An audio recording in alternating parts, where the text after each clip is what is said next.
എല്ലാവർക്കും testing buddy YouTube ചാനലിലേക്ക് സ്വാഗതം.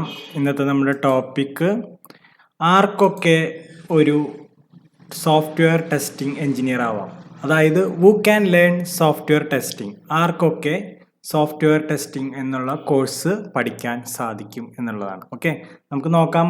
ഇന്നത്തെ സാഹചര്യത്തിൽ എല്ലാവരും IT ജോബ് ഇഷ്ടപ്പെടുന്നവരാണ്. അപ്പോൾ ആർക്കൊക്കെയാണ് ഇത് പഠിക്കാൻ സാധിക്കുക, ഏതൊക്കെ പഠിപ്പുള്ളവർക്കാണ്, എന്തൊക്കെയാണ് ഇതിനെ അറിയേണ്ടത്, എന്താണ് ഇതിൻ്റെ പ്രത്യേകതകൾ, ഇതിനാണ് നമ്മളിത് പറയാൻ പോകുന്നത്.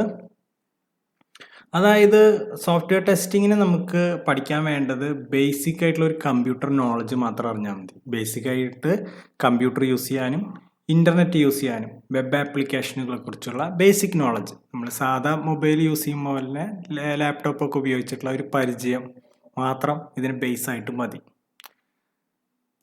പിന്നെ നമുക്ക് വേണ്ടത് എന്ന് പറഞ്ഞാൽ ഒരു സോഫ്റ്റ്വെയർ ടെസ്റ്റിംഗ് കരിയർ നമ്മൾ ആഗ്രഹിക്കുക, ആ ഒരു പാഷൻ, സോഫ്റ്റ്വെയർ ടെസ്റ്റിങ്ങിനോടുള്ളൊരു പാഷൻ, ഇഷ്ടം വേണം നമുക്ക്. അങ്ങനെയുള്ളവരാണിത് തിരഞ്ഞെടുക്കേണ്ടത്. ഇപ്പോൾ ഡെവലപ്പറിങ് ആവാൻ ആഗ്രഹമുള്ളവരുണ്ടാവും, കോഡിങ് ഇഷ്ടമുള്ളവരുണ്ടാവും, ഡിസൈനിങ്, നെറ്റ്വർക്ക് എഞ്ചിനീയർ, അല്ലാതെ ഓരോ ടൈപ്പിൽ വരികയാണെങ്കിൽ ടെസ്റ്റിങ്ങിനോട് താല്പര്യമുള്ളവരാണ് ഇതിലേക്ക്, ടെസ്റ്റിംഗ് എന്നുള്ളൊരു പ്രോസസ്സിനോട് ഇഷ്ടമുള്ളവരാണ് ഇത് തിരഞ്ഞെടുക്കേണ്ടത്. വേറെ പിന്നെ എന്ന് പറഞ്ഞാൽ IT ഇൻഡസ്ട്രിയിൽ ജോബ് ആഗ്രഹിക്കുന്നവരുണ്ട്. IT ഇൻഡസ്ട്രിക്ക് പല ഗുണങ്ങളുണ്ട്. അതിൻ്റെ സാലറി, അതിൻ്റെ ജോബിൻ്റെ ഒരു കൾച്ചർ, അത് തരുന്നൊരു സോഷ്യൽ സ്റ്റാറ്റസ് ഒക്കെ വലുതാണ്. അപ്പോൾ ഇത് ആഗ്രഹിക്കുന്നവരുണ്ടാകാം. പക്ഷെ അവർക്ക് ചിലവർക്ക് എന്താണെന്ന് വെച്ചാൽ കോഡിങ് കാര്യമായിട്ട് അറിയണ്ടാവില്ല, പ്രോഗ്രാമിംഗ് നോളജ് അത്ര, ബേസിക് പ്രോഗ്രാമിംഗ് അറിയാമെങ്കിലും കോഡിങ്ങിനോട് ഡെപ്തിൽ കോഡിങ് ചെയ്തിട്ട് ഒരു ജോബ് താല്പര്യം ഉണ്ടാവില്ല. അങ്ങനെയുള്ളവർക്ക് ഏറ്റവും നല്ലൊരു ഓപ്ഷനാണ് സോഫ്റ്റ്വെയർ ടെസ്റ്റിംഗ്. നമുക്ക് ടെസ്റ്റിങ്ങിലേക്ക് പോവുകയാണെങ്കിൽ വളരെ ഡെപ്തിലൊന്നും കോഡിങ് ആവശ്യമില്ല. അപ്പം മാനുവൽ ടെസ്റ്റിംഗ് ആണെങ്കിൽ കോഡിങ് തീരെ വേണ്ട, തീരെ അറിയേണ്ട കാര്യമില്ല. ഓട്ടോമേഷനും ടൂൾസൊക്കെ ഉപയോഗിക്കുമ്പോഴാണ് ചില ടൂൾസിന് മാത്രമാണ് കോഡിങ് ആവശ്യം വരുന്നത്. നമുക്ക് പിന്നെ അറിയാം, നമുക്ക് കുറേ ടെസ്റ്റിംഗ് ടൂൾസ് ഉണ്ട്. ഇപ്പോൾ ടെസ്റ്റിംഗ് തന്നെ ബ്രോഡായിട്ട് മാനുവൽ ടെസ്റ്റിംഗ്, ഓട്ടോമേഷൻ ടെസ്റ്റിംഗ് ഉണ്ട്. ഇതിൽ മാനുവൽ ടെസ്റ്റിങ്ങിനാണെങ്കിൽ ടൂൾസ് വളരെയധികം ആവശ്യമില്ല, തീരെ വേണ്ടി വരില്ല. എന്നാലും ചില ടൂൾസൊക്കെ സിമ്പിളായിട്ടുള്ള കുറച്ച് ടൂൾസൊക്കെ ഉണ്ട്, സെലീനിയം പോലെ,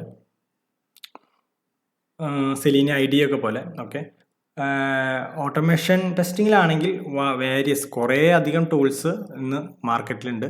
അപ്പോൾ പലതരം ടൂൾസ് പഠിക്കാനുള്ളൊരു താല്പര്യം നമുക്ക് വേണം. കുറേ ടൂൾസ് പഠിച്ചെടുത്താലാണ് ഈ ഒരു കരിയറിൽ നമുക്ക് നല്ലൊരു ഗ്രോത്ത് ഉണ്ടാവുള്ളൂ. പിന്നെ എന്ന് പറഞ്ഞാൽ നമുക്കൊരു സോഫ്റ്റ്വെയർ ടെസ്റ്റിംഗ് എഞ്ചിനീയർ ആകുമ്പോൾ നമുക്കൊരു ആപ്ലിക്കേഷൻ ഉപയോഗിച്ച് അതിൻ്റെ തെറ്റുകൾ, അതിൻ്റെ ബഗ്സ്, അതിൻ്റെ ഫെയിലിയേഴ്സ്, അതിൻ്റെ ഡ്രോബാക്സ്, അതിൻ്റെ മിസ്സിങ്ങുകൾ, അത് കണ്ടുപിടിക്കാനുള്ള ഒരു മൈൻഡ് സെറ്റ് വേണം. അങ്ങനെയുള്ളവർക്കാണ് ഈ ഒരു സോഫ്റ്റ്വെയർ ടെസ്റ്റിംഗ് എന്നുള്ള ഒരു കരിയർ കൂടുതൽ ഗുണകരമാവുക. അപ്പോൾ എന്തൊക്കെയാണ് ഇപ്പോൾ ഒരു സോഫ്റ്റ്വെയർ ടെസ്റ്റിംഗ് കരിയർ ആഗ്രഹിക്കുന്നവർക്ക് ബേസിക് ആയിട്ട് എന്തൊക്കെയാണ് വേണ്ടതെന്ന് പറഞ്ഞാൽ, ഇതിനോടുള്ളൊരു പാഷനും ബേസിക് ആയിട്ടുള്ള ഒരു കമ്പ്യൂട്ടർ നോളജും മാത്രം മതി. ഗ്രാജുവേറ്റ് ആവണം എന്നുള്ളത് ഒരു കമ്പൽസറി അല്ല, മാൻഡേറ്ററി അല്ല. MNC കമ്പനികളിലാണെങ്കിൽ ഗ്രാജുവേഷൻ അത്യാവശ്യമായിട്ട് വരുന്നുണ്ട്. പക്ഷേ MNC അല്ലാത്ത കമ്പനികളിലും നമുക്ക് എടുക്കുകയാണെങ്കിൽ ഗ്രാജുവേഷൻ ആവശ്യമില്ല. ഗ്രാജുവേഷനിൽ തന്നെ പ്രിഫർ ചെയ്യുന്നത് MCA, ടെക്നിക്കലായിട്ടുള്ള BCA, BSc computer science, BTech കോഴ്സുകളാണെങ്കിലും നമുക്കതല്ലാതെയുള്ള അതർ നോൺ ടെക്നിക്കലായിട്ടുള്ള കോഴ്സുള്ളവരും ഇപ്പോൾ ഈ ഫീൽഡിലേക്ക് ധാരാളമായി വരുന്നുണ്ട്. അവർക്കും ഇപ്പോൾ ബേസിക് കമ്പ്യൂട്ടർ നോളജ് ഉണ്ടാവും എന്നുറപ്പാണ്. ഇപ്പോൾ എല്ലാവർക്കും ഉണ്ട്. അപ്പോൾ ആർക്ക് വേണമെങ്കിലും നമുക്ക് നോക്കുകയാണെങ്കിൽ ബേസിക്കായിട്ട് ഇതിനോട് താല്പര്യമുള്ള ആർക്ക് വേണമെങ്കിലും ഈ ഫീൽഡിലേക്ക് കടന്നു വരാവുന്നതാണ്.